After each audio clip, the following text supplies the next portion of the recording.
Hey you guys, and welcome back to my channel. Today we are going to be working with mandalas or mandalas. I'm not really sure how you're supposed to say it, but this is what it is. It's basically a full image of a character or something.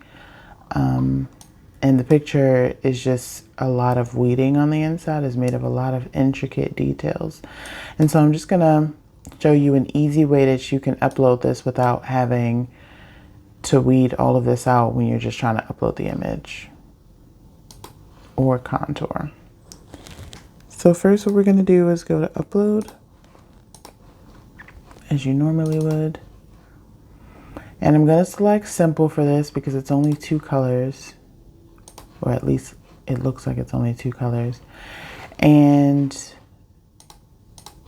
what I usually do when I have an image like this is I'll delete the background of one side and then I'll look at the preview just to see if there's any excess. And you see that, how it has all those little small tick marks? Let me show you the rest of it. All these little small tick marks around it. We don't want that. We want it to be clean and precise. We don't want it to have all these little small edges and pieces everywhere. So what I do is I go back to the original image and then I go over to the advanced options. And most people don't use this over here. They just think that, oh, well, if it's not working, I can just use the eraser and erase those little small pieces. But you don't have to. If you only have about 2 colors, I would say even up to 3, you can use this step and it can be super beneficial and just make your life a whole lot easier. And that's to just reduce the colors and or the color tolerance. And so basically when you see reduced colors, Cricut is basically saying it can pick up 8 colors within this image. We can't really see that because it's really hard for the human eye to be able to see those colors that might be off like so slightly, but Cricut can pick it up. And so what we want to do is we want to tell it, don't pick up every single color within this, only pick up the basic colors which we need, which are black and white. So instead of 8, we're going to click 2, and you see how it went into like a darker gray here. So now when you click this background, you can see here that in the preview, you see how much cleaner that is.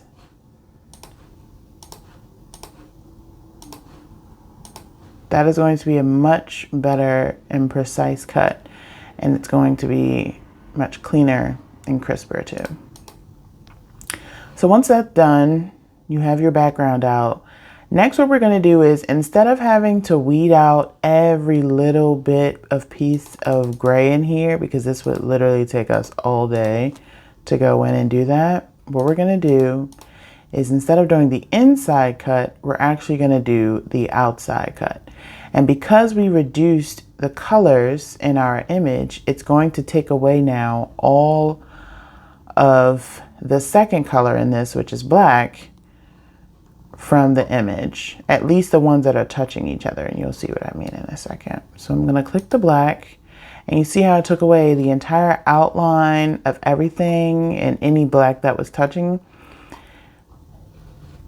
This is such a useful tool because trying to weed this, like I said, would just take all day. You see it didn't take away some of the black, which is fine. You can just go in and just do those little small pieces if you like.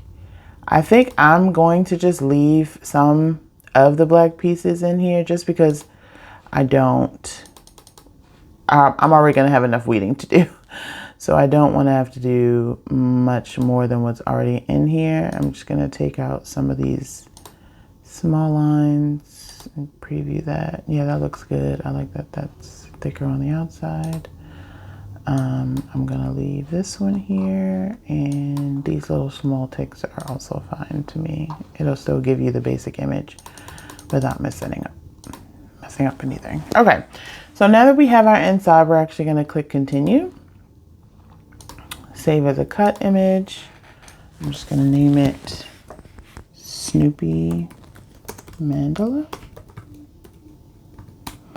And I always advise that people use tags of even things that aren't necessarily in the image, but might be slightly related. So I put Snoopy, Mandala, Charlie Brown.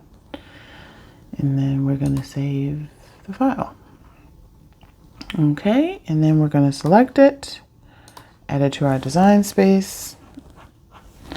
And there we go. We have the inside, but we're not done just yet. So this would technically be everything that we would have weeded out of our uploaded image. So basically what we have to do now is get the outer border so that when we go to cut it, it'll actually show us the mandala shape. And the way that we do that is we're just going to take a shape. It's going to be a basic square. I'm going to change the color to black and change the color of this to white just so we can see it much easier. I'm going to unlock my square and then I'm going to drag it over my image so that I can manipulate it to be what size I need it to be. We're going to take the square and move it to the back and just see how it shows up.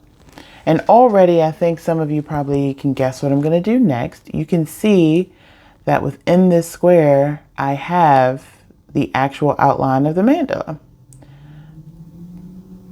It's hidden in there. We haven't done it just yet, but we're going to. So I'm going to take it and put it in the top left corner. And then I'm going to adjust my box so that it's the absolute closest way possible. Okay. And then we're going to select both of them.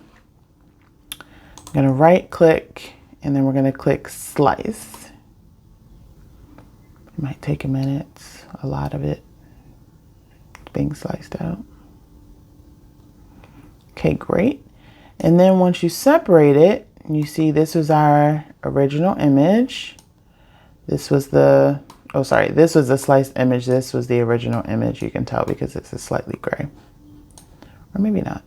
No, it is the other way around. My apologies. This is our white image and this was the sliced ones. We don't need this one because it's the same thing as this.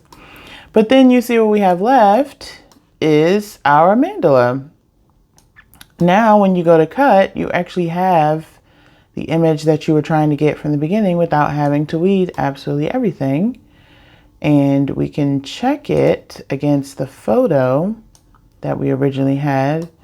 And you can see it has all the open areas that it should. It actually has the neck brace and all of that.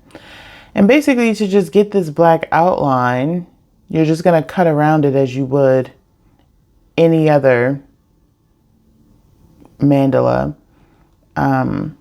so that it can give you that crisp black outline when you go to print. So if we were to go to make this, let's hide this right here. You would need to put down an entire black sheet here. Oh, we still must have had some white pieces left over. You see it'll have this entire black sheet here, and then when it goes to cut it out, it'll cut out all the pieces for you. You would weed it as usual.